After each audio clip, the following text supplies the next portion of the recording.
So, good evening, Mishaal. We're so excited to have you here with us today in this amazing space, this amazing venue. We won't take much of your time. We know you're a busy woman. But as a starter, you are a multidisciplinary, you are a scientist, you are an engineer, an educator. If we were to introduce you to the people listening to us today, how would you like people to know Mishaal? Thank you so much for having me. This is really exciting, and to be in the metaverse doing this.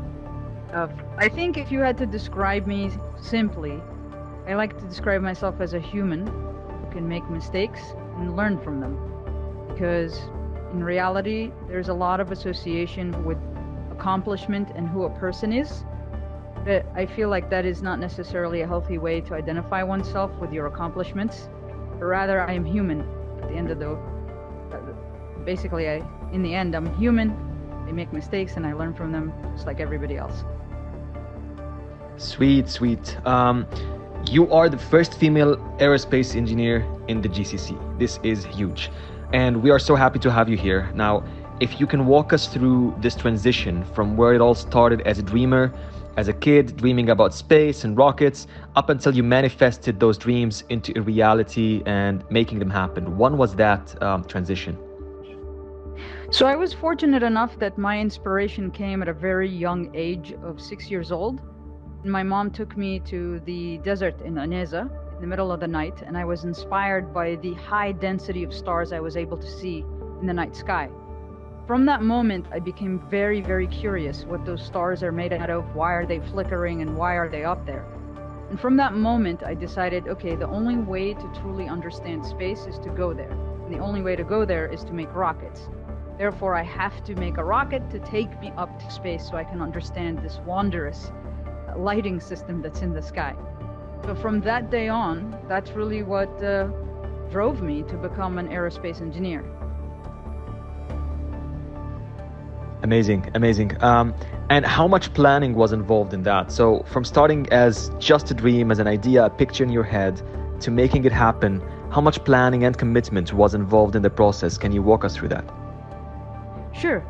Yeah, so when you're 6, you really are not that exposed to the rest of the world or to access, like today, for example, kids are more exposed to what's out there versus when I was a kid and, we didn't really have Google or anything.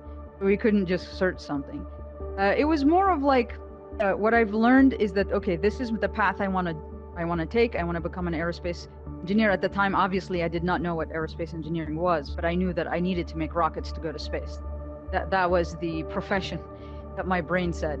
And then from that moment on, I realized that I have scientific inclination. So I would take stuff apart, put it together at home. And then as I went through school, there was a draw towards science and STEM related topics. And then in high school, it was not until high school that I recognized that aerospace engineering is the actual term that I need to, or the field that I have to pursue. And that is the term used for it. And essentially, those are the people that make rockets with those professions. And so I was like, okay, that's exactly what I want to do. But while in high school, for example, to showcase the trajectory, I was part of a lot of robotics competitions and a lot of robotics programs in my high school. Kind of facilitated the STEM initiation and being very scientifically inclined and thinking like an engineer and brainstorming and so forth. So that basically was the journey. So you kind of go through life acquiring more and more information to assess how do you proceed next, as opposed to knowing from the get-go what you're going to do from 6 years old. So it was an accumulation of knowledge that then basically paved the path to aerospace engineering. Then obviously when I went to college, I did aerospace engineering. I also decided to do mathematics as well. So I have 2 degrees as an undergrad because aerospace has so much math that you might as well get another degree. And that's basically the trajectory. And then I went into my master's and I focused on nuclear thermal rockets for Mars missions, which was a research I was doing for NASA Marshall Space Flight Center. So it was kind of that type of journey. Wow, that definitely is a one step at a time journey, a long one indeed. Now that being said, and where we are currently in the metaverse, in the space, how would you define this immersive experience, and how can it be important to mankind? How can we benefit from such technology? I mean, that's a very good question, and it really depends on what field you're in.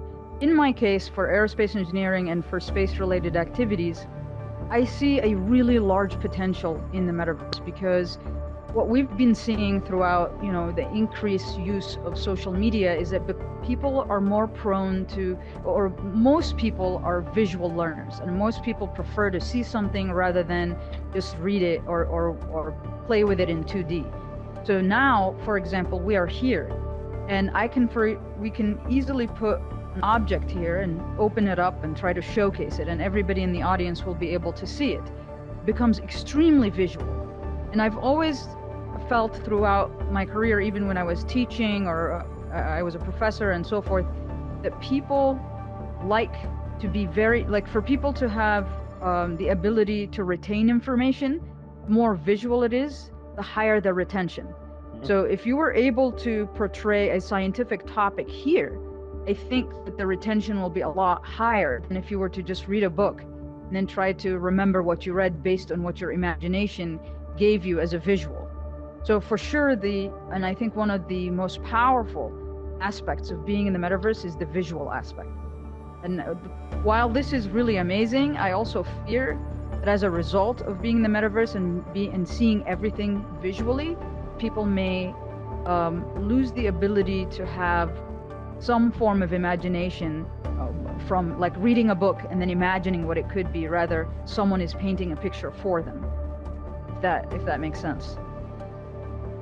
That is a very good point. I think there's always pros and cons in new technologies and new, features or industries.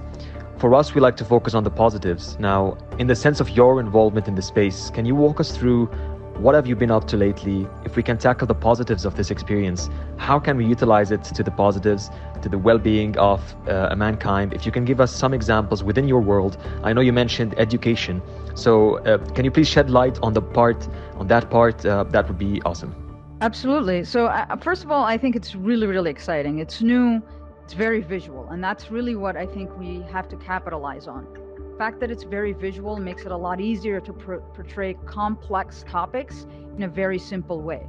So for me, I think the initial use of the metaverse would be for educational purposes, to engage people, whether they're interested in STEM or not, even from the artistic side, be able to bring everyone together to see a concept for space applications, whether it's, I'm portraying a rocket in front of us right now and seeing what each part looks like, or addressing a specific problem with a bunch of engineers to try to, like, for example, let's say we designed a specific subsystem within a rocket or spacecraft, and we're running into an issue. We can bring that part right here with a bunch of engineers from all over the world and be like, guys, we're having trouble with this aspect. And you start removing and highlighting where that exact problem is. And then you can showcase it, and then everybody can brainstorm together. So it's not just the educational aspect, it's also how you can solve problems visually with everyone else with you. I think it's extremely powerful. I think it remains to be seen what else we can do with this, but that's where I would get started. That is amazing. And I think specifically your story is very inspiring in the sense of we've always perceived space, the whole aerospace industry and the planets and orbits as something extremely far-fetched from our eyes, specifically in our region. So if you can tell one thing to the youth, to the Saudi and non-Saudi youth here listening to us, how can we empower them to really work on their dreams and manifest their visions, what they have in mind? You spoke about imagination. How can we really empower them through your story and journey of dreaming, persistence, and consistency, right? Any words for the young entrepreneurs out there? Well, I don't want to sound boring, but I've said this in most events and any place that I speak at when I'm asked this question is, most important thing is not to be afraid to fail. As a matter of fact, you should welcome it with open arms, because I truly, truly believe that failure is the seed from which success grows. If you go on in life without failing, you're really not learning much, or you're not pushing yourself enough to the point that you actually fail. And so what is important about failing, while maybe you may not like failing, is that you will learn how not to do it. And that's a critical data point for you to push forward and try to expand your horizon. So it's very, very important not to be afraid to fail, to welcome it and understand that that is a data point that you need to acquire in life in order to succeed. So, you have to push yourself, and the only way you can push yourself is if you make mistakes or you don't get to the goal that you want, and have to find ways to get to the goal from a different perspective, think outside the box or whatever it is. That's why it's very critical. And I always say this over and over again, failure is the seed from which success grows. Sweet, amazing. That is truly inspiring. Those are facts. I think working hard enough will inevitably get you to your goals. You mentioned something really, really pleasant to the ears, in the sense of failing allows you to know what did not work. So it's not a negative thought, it is just another perspective. This is truly great. Now, we don't want to take much of your time. I think we can spend hours and hours talking about the space, about the whole industry, and your story in specific and everything around it.